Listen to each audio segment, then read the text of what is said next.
Alrighty.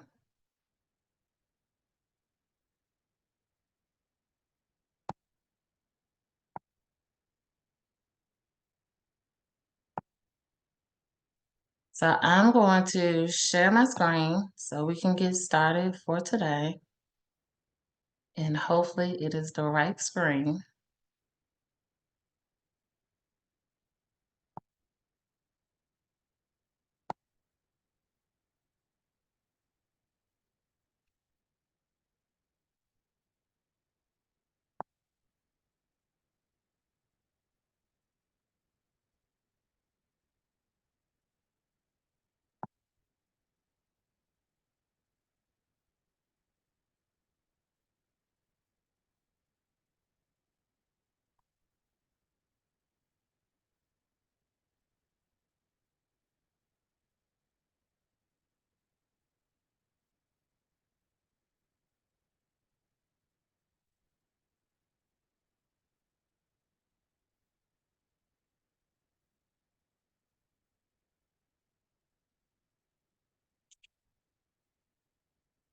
So my screen just went totally dark. I cannot see you all or anything else on my screen.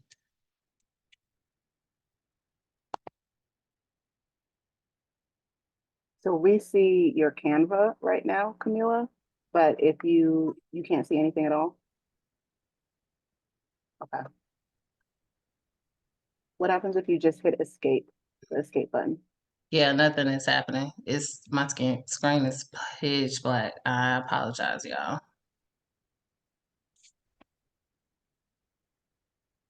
Okay, one of the things that I'm wondering is if we just log out and then we'll just log back in.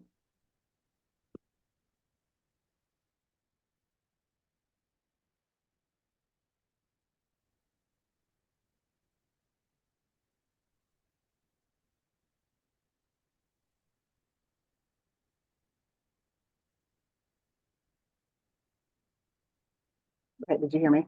I think you froze for a moment. Okay. Can you see now?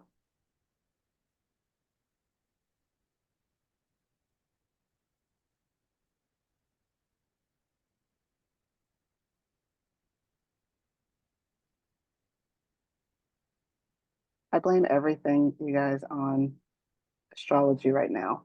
So Camila, are you there?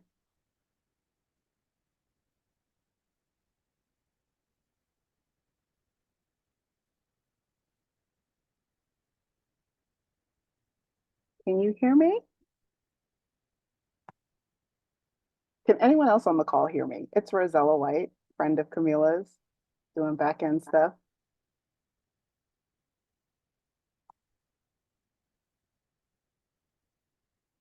Okay.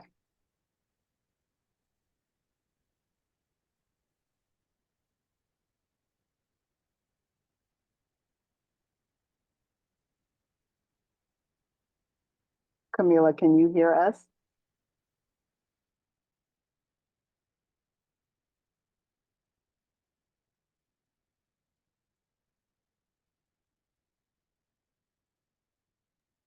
I can hear you. Yeah, thank you. Thank you.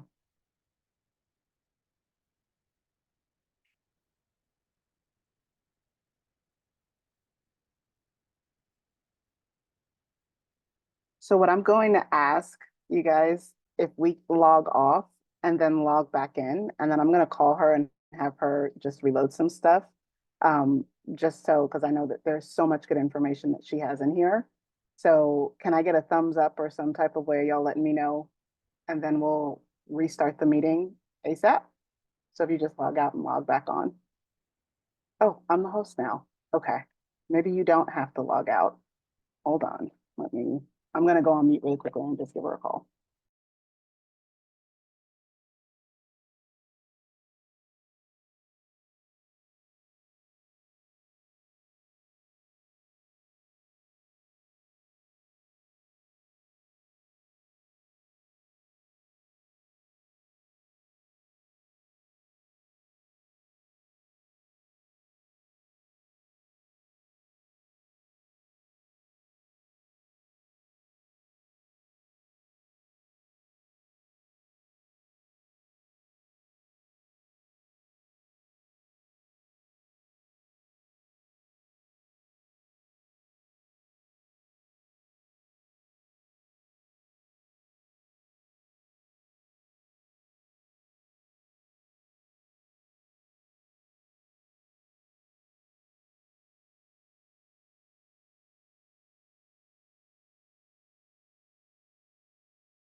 All right, I think she is back.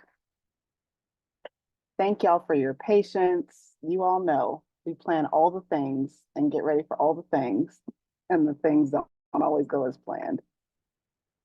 All right, Camila, we can see your screen, but we don't see you. So just want to make sure to put your video on.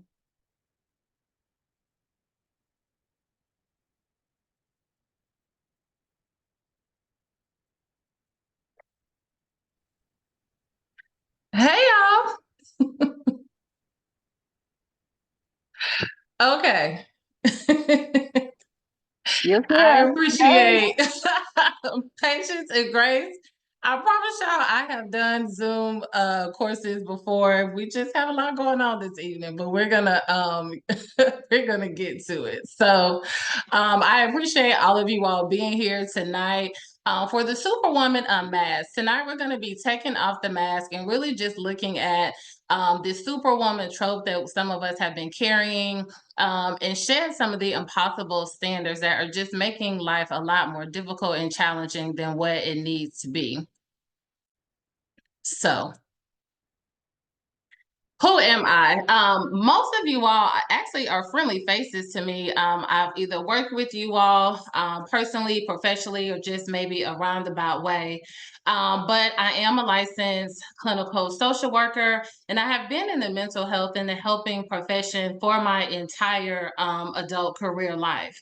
And particularly in the last 6 years, I really had the honor and the pleasure of working with women one-on-one individually in my private practice, particularly those who identify as being Black women, around depression, anxiety, trauma, and a lot of this strong Black woman that is showing up. And so not only do I have the professional experience of kind of helping women through these things, I also identify as a superwoman in recovery. And so I say recovery because while I've kind of done my work and explored and done some of that stuff, it's almost like an addict. Even when they're sober, they'll still kind of identify as that because sometimes it's part of who we are. And so it's not about perfection. It's not about totally changing, but what are ways that we can be more aware of what we're going through and just more adaptive ways to work through that. So part of my story of being a strong Black woman was I was raised to be a Thomas girl. I am the oldest of three daughters, and I was always heard, you're the oldest, and you're a Thomas girl. Now, while my parents, particularly my dad, never really told me exactly what that meant, if I had to pay attention to like the expectations that we had, just these unspoken rules, that it's not that you're better than, but there's just certain things that you don't do. I embodied that in different ways that we'll talk about later on throughout this masterclass. So for today, the things that we're going to talk about is really the heavy history and some of the root origins of the strong Black woman archetype. Most importantly, we've had to find a way to survive, but sometimes the ways that we have learned to survive and at what point things have maybe been a coping skill, maybe now be a weapon of self-destruction. I know it's cute when we walk around and say that Black does not crack, but in fact, it actually does. And sometimes for us, that cracking happens internally before it happens externally. So being able to explore those ways. And most importantly, making sure that before you leave today, that you are very clear on ways to reclaim your time, your energy, and your peace. So I want to make sure that I have the right women in this room who need to be here for this information. So this is going to be for you if you have found yourself just frequently and impulsively saying yes. Yes, when people ask you to join another organization, to be in a leadership role, to help in a state of crisis, but you were saying yes without even thinking about it, and even when you know that you are beyond your level of capacity. This is also going to be for you if you notice that you have a hard time being able to ask or receive help. People may just say that you're very particular. You may have your own way of doing things. You may have, realized or be in the belief that if you ask people, that people aren't going to really step up to the plate and may let you down. This is going to be for you if you have a tendency to make sure that you are always keeping it together. You're never letting anyone see you sweat. You're not going to wear your emotions on your sleeve. It is always, no matter what is going on, we are just manifesting this strong front. If you ever feel lazy when you are relaxing, resting, if you have found that those times actually may produce more stress or anxiety for you, this masterclass is going to be for you. And lastly, if you think that it's your role, your purpose to fix people, to save people, you are noticing that you're doing more enabling than helping, this is for you. And some of the ways that those things showed out is that we are just burned out Betty, right? We're running around, we're juggling multiple things that we're just burned out. We may also find that we have become so resentful because sometimes we're wondering why people don't ask us for help. And it may be because we keep saying, no, I'm good, I got it. But by trying to do it all, we are just flat out tired and exhausted. Sometimes when we're trying to keep up this strong front to suppress our emotions, if we think that emotions or vulnerability make us weak or vulnerable, what can happen is one or two things. We may just shut down, totally numb out because our body really just can't process it all. Or we may go to the other extreme where we know that we are just on the edge of a nervous breakdown. Like the emotions are just bubbling right underneath the surface, and we're just trying to keep it together, keep it together, keep it together. Some of the other impacts, we talked about the difficulty being able to relax, right? And so this is what I have now dubbed stress laxing. That when you're trying to relax, it's more stressful for you, more anxious.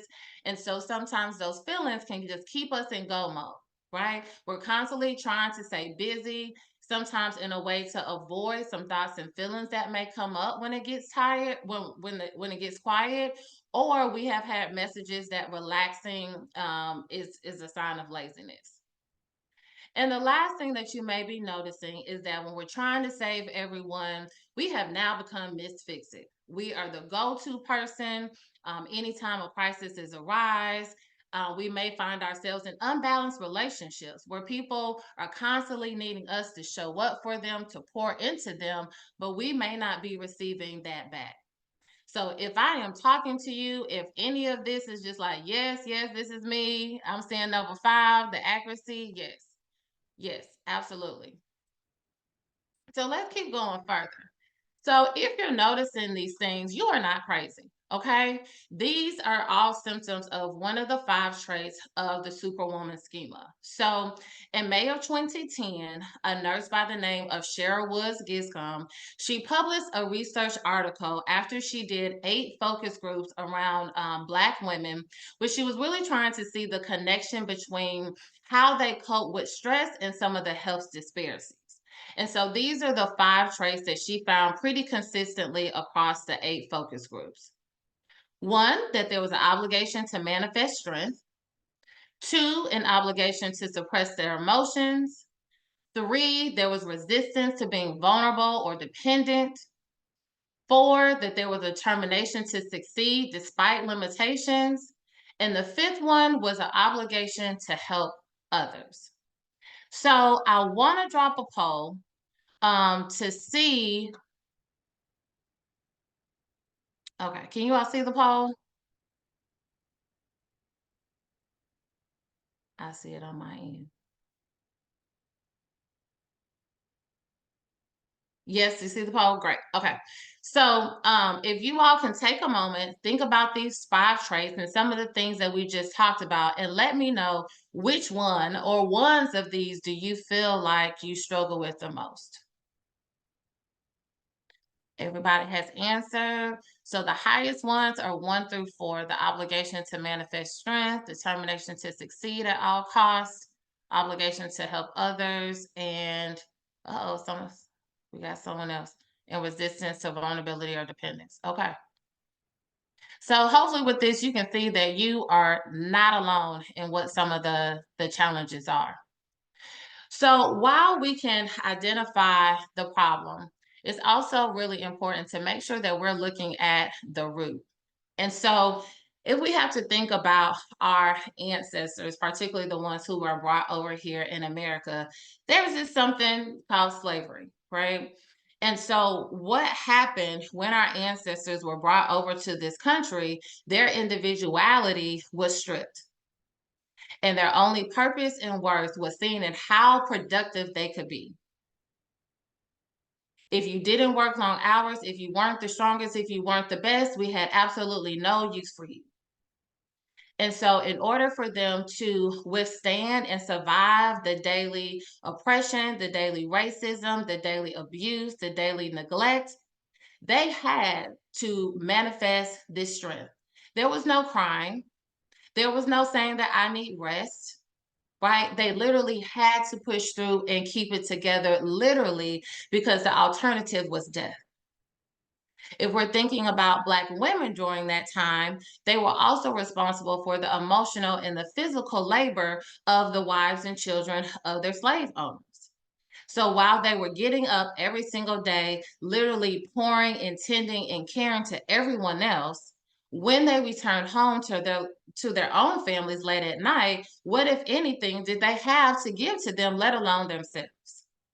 And so, if you think about it, for a while, our ancestors were conditioned to work relentlessly to give and care for others while neglecting themselves.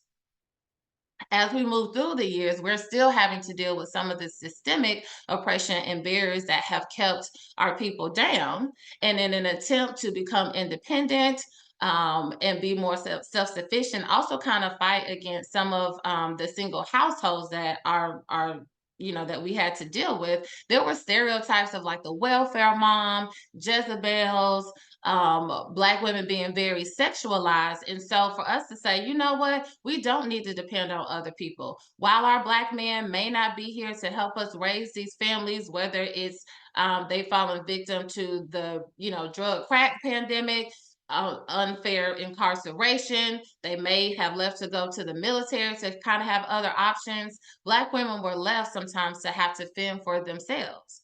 And so this strong Black woman was a way to be able to have more of a sense of pride and was worn as a badge of honor. Some of our roots may have come through idolizing some of our matriarchs. So whether this was your mama, your auntie, your big mama, your Medeas, sometimes what we said was, you know what, I saw this very strong, powerful woman in our family be able to lead the way without seeming that, she allowed all of the hardships to really impact her. That's who it is that I want to be. What we didn't see on the back end was that Big Mama and Medea, they were tired. They gave, and gave until they had nothing left. But back then, there was not a language where they could really talk about their mental health, to talk about boundaries. So we saw the one side of it that we idolized, but we didn't see the back end. For some of us, based on our beliefs in faith and religion, there are spiritual messages that may have told us to deny ourselves, that by wanting more in life or focusing ourselves, that those were a way, that was a way of being selfish, that I personally don't believe to be true. And for other of us, some of our strong Black women trope have maybe come just from past disappointments from other people who should have been there to support us, who let us down, who maybe abused us. And so because of that, it literally was in survival that I can't trust and depend on other people. I have to do this myself. So I would love, as we're kind of sitting here talking about the root causes, let me know if anybody is comfortable coming off camera to let me know where you think some of your root causes for the strong Black woman narrative is coming from.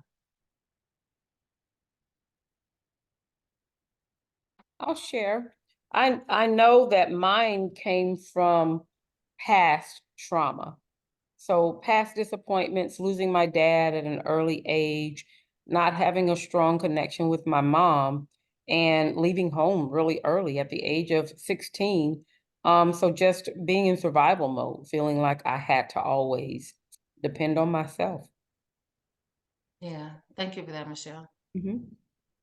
Anyone else? I would definitely add the idolized matriarchs. on both sides. When I think about my mom's side of Afro-Caribbeans and like people who were immigrants that came here, like they were actual immigrants, and a lot of women that were single and had to do it all. And then on my dad's side, you know, from the American kind of traditional Black story out of slavery and depression. And again, her having all of the like had she had 7 children and ended up being a single mom at one point, and just it was up to her. She had to do it. And so those are two things that definitely come up for me. Thank you, Rosella. I would say the idolized matriarchs as well. So I was raised by a single mom, but it wasn't just her though either. It was like, my grandmother, my aunties, our whole little village that raised us. It was definitely filled with strong Black women. And I feel like now we're like trying to break that now that we know, there's limits to it, and we have to put ourselves first too. So like if anything, that's like the one thing my mom is like trying to unteach me is taking the cape off. There we go. Thank you, Jasmine. I would say for me, oh, I'm sorry, go ahead, Stephanie. Or is that Stephanie? Yes, yes, yes. For me, I would say it's more oppression and the idolized matriarchs because, for me, I'm a single mom and I have 4 kids. So it's like for me, if not who, right? Because the dad's not there, he doesn't, provide in certain areas. So I have no choice but to step up and do those things. It doesn't matter if I'm tired, if I'm exhausted, if there's no money, I have to figure it out, right? And then idolizing the matriarchs because growing up, I see my mom be Superwoman. I see my mom be the person who held everybody together, who, did everything for everybody. So you idolize it. Like, yeah, I want to be like that. I want to be strong like my mama. I want to be the one who everyone, can depend on, everyone can count on, and they do it so effortlessly, right? But as you get older, you tend to realize it really wasn't effortless, right? Because they don't show those emotions. They don't show that they're exhausted, stressed out. They're really about to break, right? So for me, I think it's more the oppression and idolizing, the matriarch. Yeah. Thank you all for sharing that. I think for me, the reason why my dad was very intentional of raising his 3 daughters to be independent women was to be preventative because he saw his own mother having a 5th, 6th grade education, working the majority of her life as a maid and having to be in relationships where she wasn't treated the best because she didn't have options and she didn't have anywhere to go. And so my dad was like, you know what? I want my daughters to have options. I don't want them to have to be dependent and stay in situations. And so he kind of took the survival from my grandmother and kind of, put it on us. So I'm hyper independent and maybe in ways that I don't actually have to be because it's from someone else's trauma, if that makes sense. And I can totally relate to that because when I had my first child, I remember my grandmother vividly instilling in me, that's your child. That always remember that's your child. It doesn't matter what someone do or they don't do, that's your child. That's your responsibility. You have to take care of it. So they always instilled in you to be independent. Don't worry about, anyone else. It's not good to ask for help. And my grandfather, he never would want me to ask anybody for help. Like he didn't even like me to ask my own mother or anything. So it's like they just raised you to be strong and independent and not depend on anybody. Yep, absolutely. And there may have been times just kind of going back to our ancestors or just previous generations where it wasn't safe to ask for help. We may not have been able to trust other people or our support systems and resources were just limited, right? And so again, we were forced to have to figure it out. As you said, Stephanie, if not me, who? So in the ways that we've tried to move forward and just survive, some of the ways that we have coped have been a little toxic. And so some of the ways that this can show up is this need for control. I need to know everything that's going on. Things need to go my way, right? So I know how to be able to respond. Sometimes what happens is going back to our value being associated to productivity, we are always chasing this carrot Always trying to go on to something else because we may have learned that our productivity is matched with our worth. If I stop doing, then what good am I?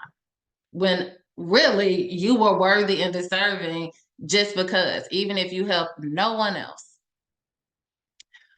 When we feel the need to fix or save other people, it can cause us to be in these one-sided or codependent relationships where we're now enabling people versus helping them, and people see us as the solutions to their problems. So they're going to keep coming to us, keep asking us for help because we're either not sharing the resources, we're trying to do it for them, but we're not giving them the skills that they actually need so they can be a little bit more dependent. And so that can become very draining when it's just like, here they go again. Like, people are always asking me for something. Another way that we have learned to survive is through people pleasing. I'll just say yes to keep the peace. I'll just say yes because I don't want people to be upset. I'll just say yes, right? Because if I say no, what may be on the other end of that?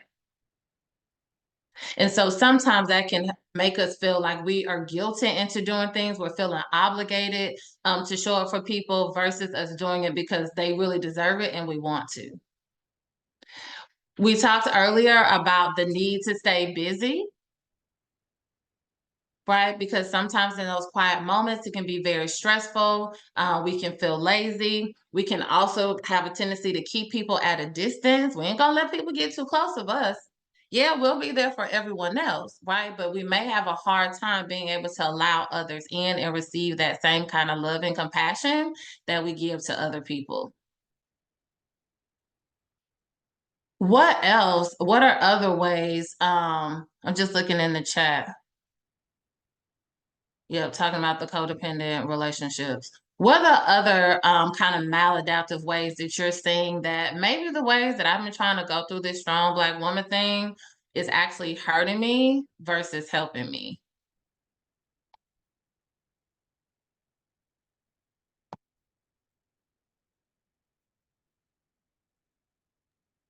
Tasha, I'm seeing your comment in the chat.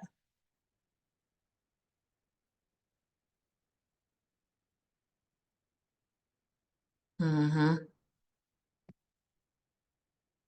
All right. So even though we try to keep it all together and we're doing the best that we can, the reality is that our Black does crack. If we have to think about a lot of the health disparities, a lot of times our Black and brown people are at the highest for that. And I strongly believe that one part of that is also how we have learned to cope sometimes maladaptively to stress. I can speak for myself that sometimes trying to juggle and handle a whole lot over time, sis is gonna break. There's only so much I can handle. And so sometimes a depressive episode may happen right after that because I literally have crashed and been burned out and exhausted from just doing too much.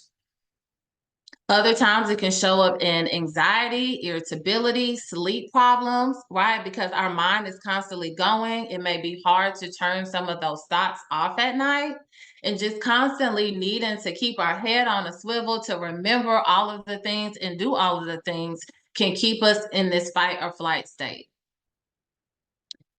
If anyone has heard the saying, the body keeps the score, one of the things to remember is that if we aren't dealing with things, we're literally downloading and storing those things in our body that causes disease or dis-ease. And so I've worked with a lot of women where they may be noticing all of a sudden that they have high blood pressure when they go to the doctor and they've never had it before.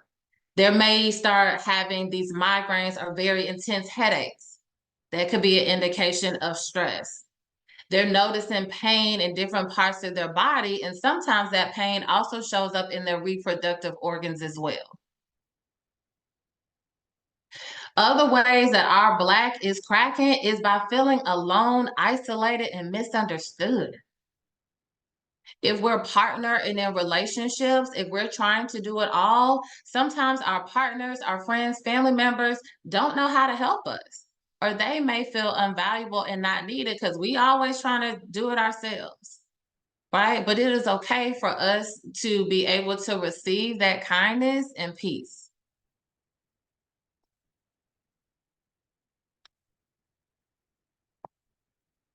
Yes, yes, yes, yes. All right.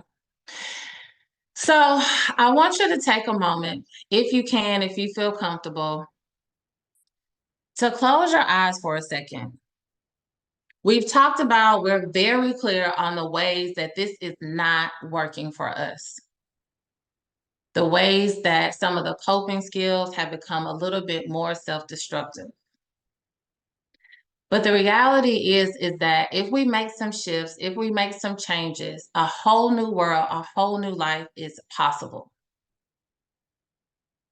So if you can, eyes closed, just take 3 deep breaths for me.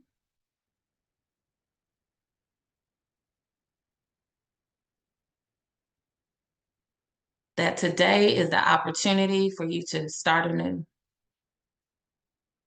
to release the things that no longer serve you, and to embrace what it is that you need. And so imagining a life of peace versus perfection, a life of opportunities versus obligations, of self-compassion instead of self-criticism, self-love instead of self-sacrifice, more balance in your life instead of burnout, where we can help people instead of enabling them, show up more assertively versus aggressively, and living a life of more purpose instead of pressure.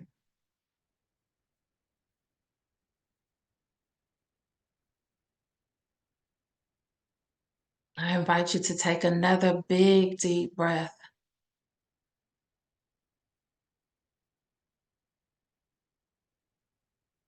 And release all the things that no longer serve you.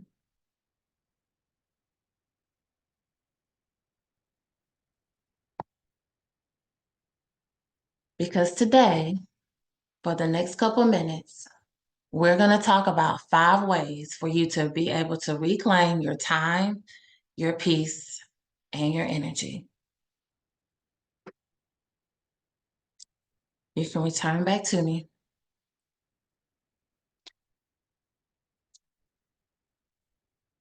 So the number one way, the first thing that's going to be required for this shift is self-compassion. Sometimes our inner critic is so mean to ourselves in the way that we talk to ourselves. A lot of times it's filled with self-criticism, with shame, with judgment, with guilt, instead of compassion, understanding, and support. And sometimes that inner harsh critic may not even really be your voice. Some of it may have been a voice of a disapproving parent, caregiver, or someone else early on in your life that made you feel or told you you were not good enough. And so now as an adult, we have replaced their voice with our own. And so making this shift of being more self-compassionate versus self-critical is one way to take this step. The second thing is to get our boundary game up and together. Boundaries are this invisible line, rules, expectations of how you should be treated, of what's okay with you and what is not okay with you.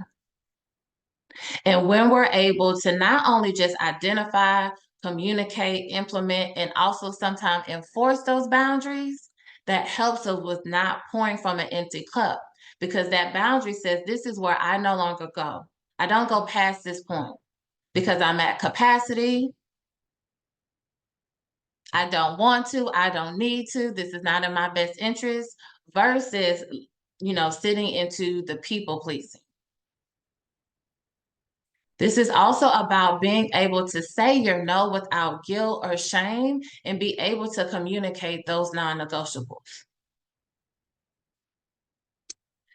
The third thing is what I call emotional liberation. What that means is shifting from a place of suppressing our emotions to be able to express our emotions. It's about changing the narrative that emotions make you weak or vulnerable and really understanding the power that comes with that. When we are always trying to act like we have it together, and sometimes that can even mean dimming our light and not really allowing us to fully feel happy. We cut off the ability for other people to be able to share in our happiness. When we don't tell people that we're sad and we need support, that means nobody's probably going to be checking in on you, right? That can further make us feel isolated. So being able to not judge our emotions as good or bad, but understand that they just are, and that our emotions are messages just to let us know about what is going on in this situation. But that we can express those emotions in a regulated way, right? And not be dysregulated. Sometimes we feel like, oh my gosh, if I let this out, I don't know what's going to happen. We can still do that in a regulated way. The fourth way to be able to reclaim your time, your peace, and your energy is allowing your support system to help you to be able to ask and receive help, but most importantly, to surrender, to intentionally let go of control and perfectionism, to start being able to live your life with more ease and flow versus trying to force and push through things. And the last thing that I encourage is soul care. And this goes beyond self-care that can feel a little surface level, let's be honest, a little whitewashed, but really connecting back to the deepest part of you, mind, body, and spirit. Before the trauma, before the abuse, before all of the negativity, who are you at your core? Before the world told you who you are and you started having these different titles and roles and you lost your own individuality. Whether this may look like getting back to journaling, connecting with your spirituality. It could look like deeper healing work with finding a coach, finding a therapist, tapping back in, going back to church, but whatever it is, getting back to the soul of who we are. Sometimes in an attempt to practice self-care, we can get frustrated because we feel like we're doing a thing where I got my nails done, I got a massage, but those things may just be hygienic maintenance. And these aren't the things that are really helping you replenish and refuel the parts of you that have been burned out and exhausted. And so soul care is very different from self-care. So I'm going to drop another poll. And I would love to know which one of these areas do you feel that you need the biggest support in right now?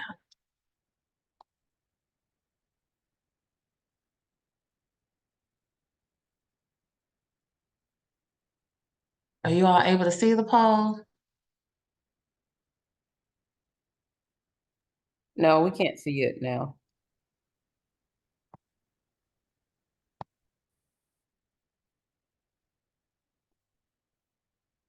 Okay. What about now? Yes. Okay.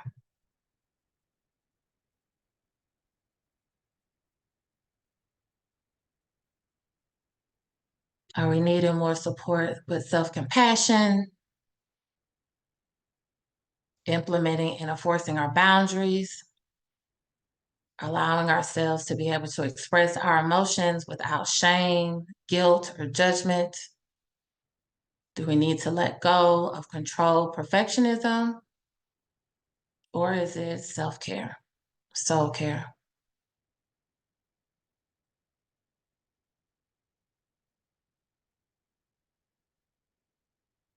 And it's looking about 50-50 for most of them.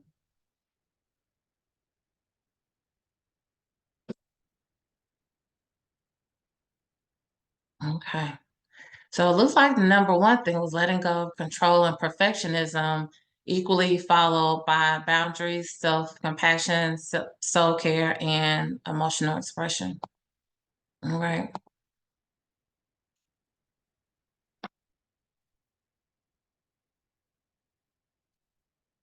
So I know today we covered a lot in regards to looking at the history, understanding that some of the coping skills and survival skills are actually a little bit more harmful for us, understanding the negative impact that we've had, and really 5 clear ways for us to be able to take back our time, our energy, and peace so we can really live a life that we want to. So I'd love to hear from any of you all. You're welcome to come off mute to let me know what was your biggest takeaway tonight.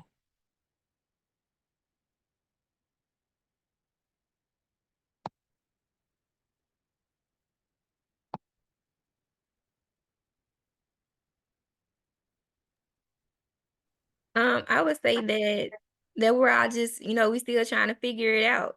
These are things that is kind of been ingrained in us. These are things that we've either, been taught, we've learned it, or it's just through our life experiences. And of course, nobody's perfect, but I think it's dope that we're acknowledging it now and we're just, working to improve and get better. So I love that it's not just me out here that's still trying to figure it out.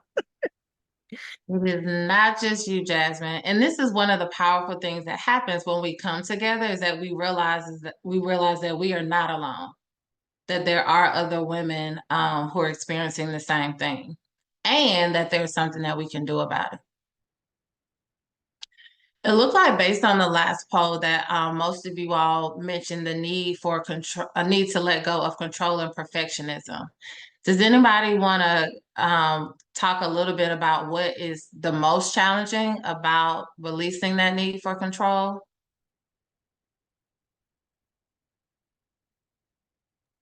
I think for me, it's more a fear of like, I can't say not getting it. I don't know if it's, how can I explain it? I feel like I'm one of those people where if I have time, I'm going to do it now. And when I want to delegate something to someone, I feel like they should follow suit instead of being like, hey, like for instance, can you take the trash out? And I know a lot of times, like when I say that, I can't say by everybody, but when I say that, I'm kind of like, you ain't doing nothing right now, so why don't you just do it now? Mm-hmm. And then when I don't see it get done, I get frustrated and I do it myself. And I guess it also doesn't help that I'm married to a very much organized procrastinator. And so it doesn't help that I have to purposely try to be like, okay, I gave this to him. I need to trust that he's going to do it. And he said it himself. He was like, I feel like you don't fully trust me. And I know a few reasons why. He was like, but we just gonna have to work on that. So I think that's just not perfection, but just like timely, like do it now. Mm-hmm. It's that what I'm hearing is like the sense of urgency. Yeah, and there's a lot of times where I have to tell myself what's important, what I feel is urgent to me isn't always urgent to other people, but I also have to sit down and realize, is it really urgent? And I think that's something that I've been trying to work on and understand that I think I'm always in fight and flight. So when I see other people not panicking, I always start figuring out, well, why ain't anybody else panicking? Because it needs to be done like right now. Mm-hmm. Yep. So high expectations, impossible standards that we hold ourselves to or other people that can go back to create some of this anxiety. Yep.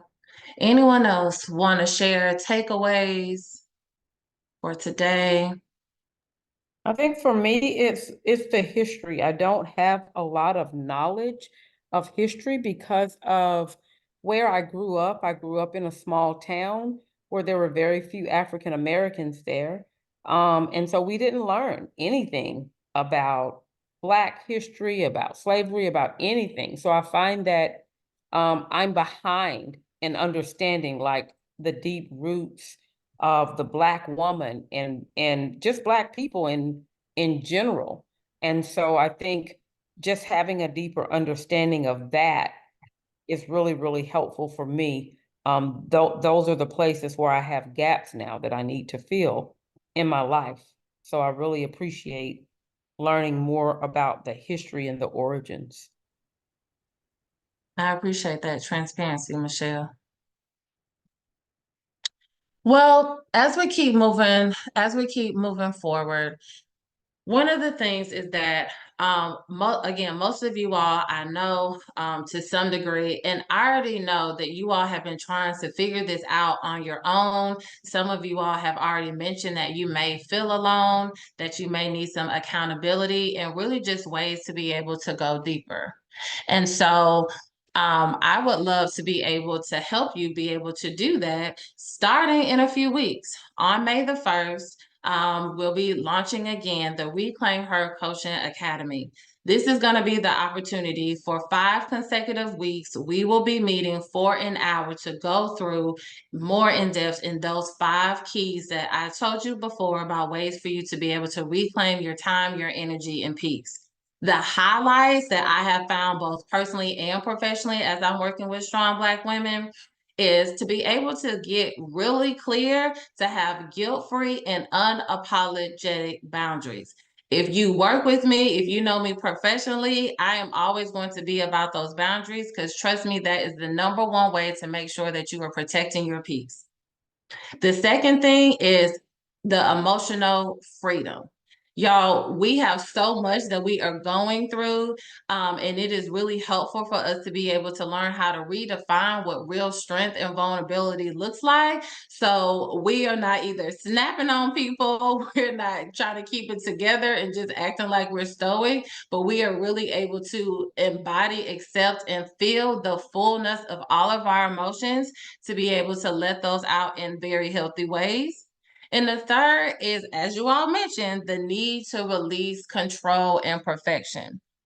I shared earlier that I'm a recovering Black woman, but I'm also a recovering perfectionist. Okay. So whether that is because I'm a Virgo and that is one of our, traits of perfectionism, whether it's because I'm that Thomas girl and I also was raised with really high expectations.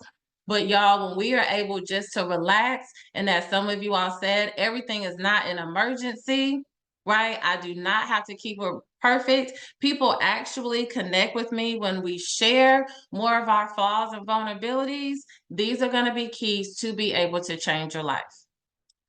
Now, some of you all, I get it, may not want to work in a group setting. You may want a more individualized, high-touch, transformative experience. And so I also do one-on-one coaching around these same areas as well. And so I would love to be able to get to know each and one of you all a little bit deeper, to be able to pull back the curtains a little bit, and for me to gain clarity on some of your specific areas of growth. And so for that, then I, invite all of you all to be able to schedule just a complimentary coaching call for me to help you all dig deep and see how I'm able to help you in these areas. And thank you, Rosella, for dropping that link. So that brings us to a close tonight for the general meeting. Jasmine, make sure that you stay on. But I would love, again, just any other feedback and ways that this may have been helpful for you. And again, I just encourage you, whether you choose to work with me, group coaching or individually, that we at least stay connected. IG is probably the platform that I'm the most active on. If you're not already following me, you can do so by scanning this QR code. And of course, you all have automatically been added to the email list, because I definitely have some new exciting things happening later on this month that may be of interest of you as well.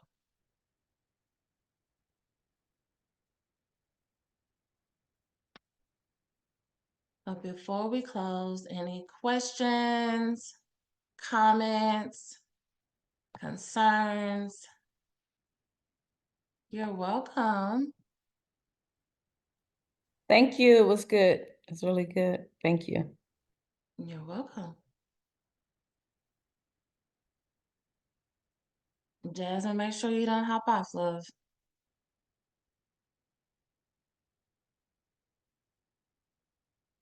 Okay. Well, I told you I want to make sure that I respected you all's time. So I thank you all for being here, for your transparency. for your vulnerabilities, for connecting with me today. Again, make sure that you stay connected. And I just want to let you know that you are not alone.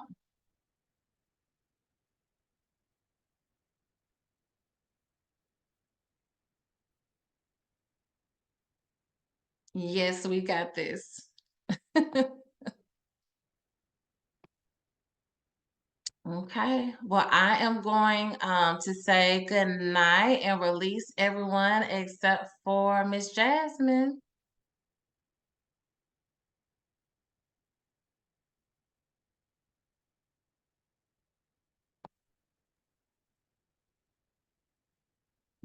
Camilla, did you need me for something?